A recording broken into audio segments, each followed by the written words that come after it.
Imperial Steel Incorporated has many of the legal rights of a person. It can buy and sell property. It can borrow money. It can sue in court and be sued. It carries on a business. Imperial Steel, along with thousands of other legal persons, is a part of our daily living. It is a member of our society.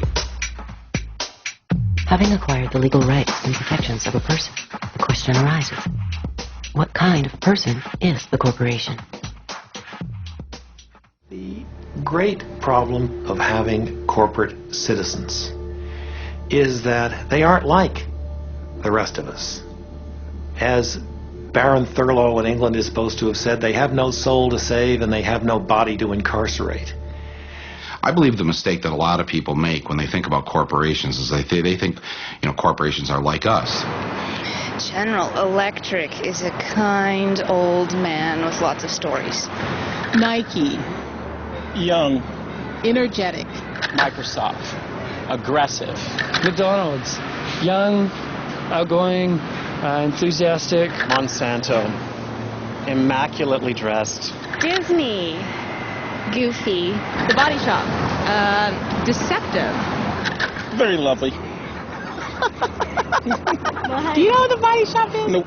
They think they have feelings, they have politics, they have belief systems. They really only have one thing, the bottom line. How to make as much money as they can in any given quarter. That's it. Of course they make a profit, and it's a good thing. That's the incentive that makes capitalism work, to give us more of the things that we need.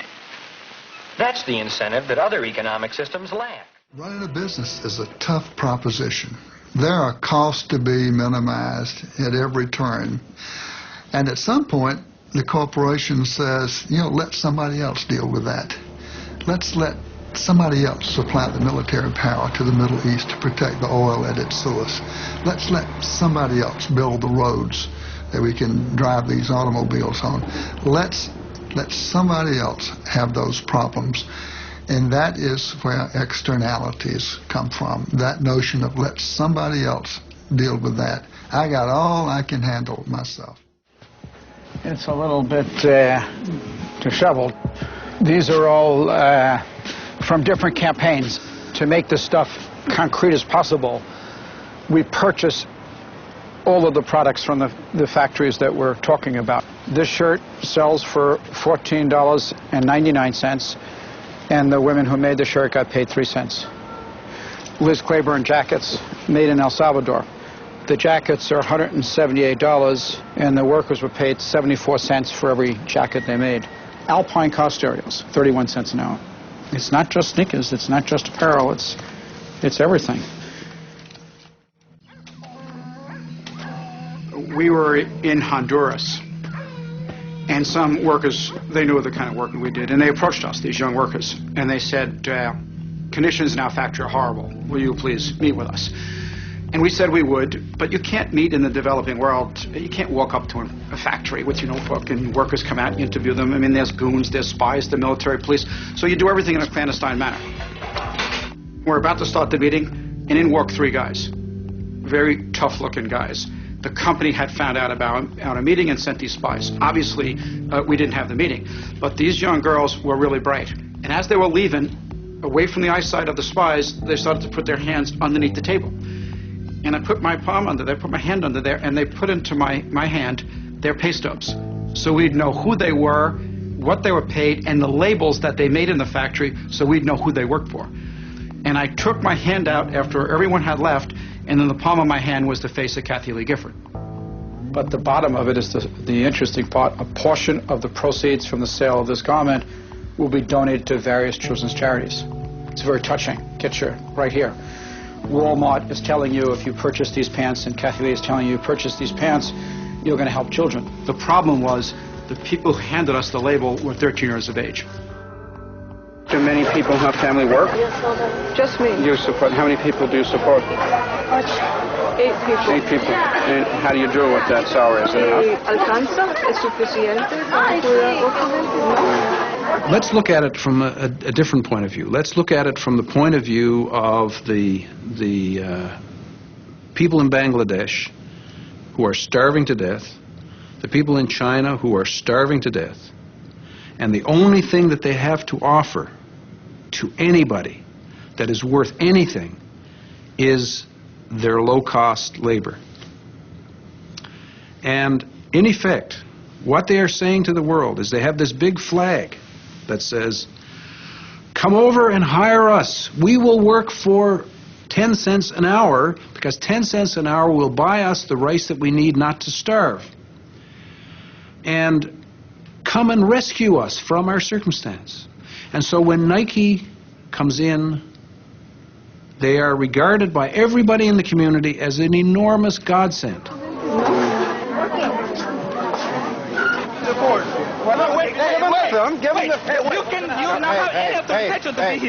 The door was wide open. No. That's my clothes. Those are my clothes. This is not your clothes. Where's your camera? Let's look.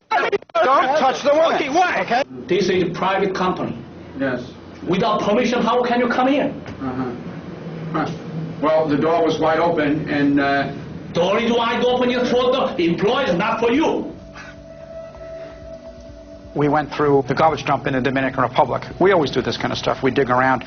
One day, we found a big pile of Nike's internal pricing documents. Nike assigns a time frame to each operation. They don't talk about minutes. They break the time frame into 10,000ths of a second. You get to the bottom of all 22 operations to give the workers 6.6 minutes to make the shirt. It's 70 cents an hour in the Dominican Republic.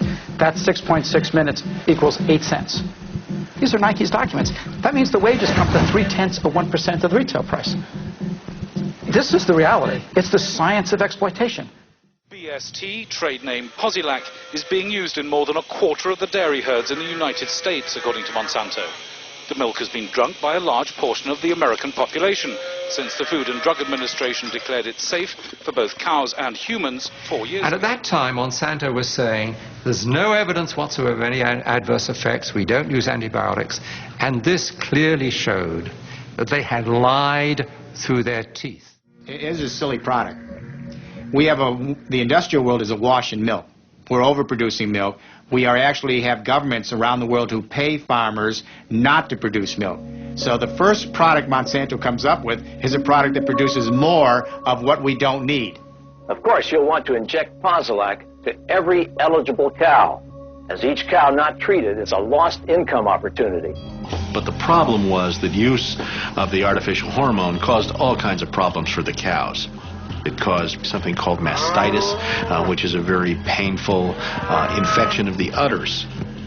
When you milk the cow, if the cow has bad mastitis, some of the, and I don't know how to say this in a, I hope people aren't watching at dinner time, but the pus from the infection of the udders ends up in the milk, and the somatic cell count, they call it, the bacteria count inside your milk goes up. There's a cost to the cows. The cows get sicker when they're injected with RBGH. They're injected with antibiotics. We know that people are consuming antibiotics through their food, and we know that that's contributing to antibiotic-resistant bacteria and diseases. And we know we're at a crisis when somebody can go into a hospital and get a staph infection and it can't be cured and they die. That's a crisis. Bad for the cow, bad for the farmer, bad potentially for the consumer. The jury is out. We see a lot of conflicting evidence about potential health risks. And of course, as a consumer, my belief is, why should I take any risk? This is news. This is important. This is stuff people need to know. And I'll never forget, he didn't pause a beat, and he said, we just paid $3 billion for these television stations. We'll tell you what the news is. The news is what we say it is. I said, I'm not doing that. And he said, well, if you refuse to present this story the way we think it should be presented, you'll be fired for insubordination. I said, I will go to the Federal Communications Commission and I will report that I was fired from my job by you, the licensee of these public airwaves, because I refused to lie to people on the air. And it's thank you very much. You'll hear from us right away. Well, 24 hours came and went and we didn't hear a thing. And about a week later, he calls us back, and now we've changed strategies. How about if we pay you some money and you just go away? And I said, how much money?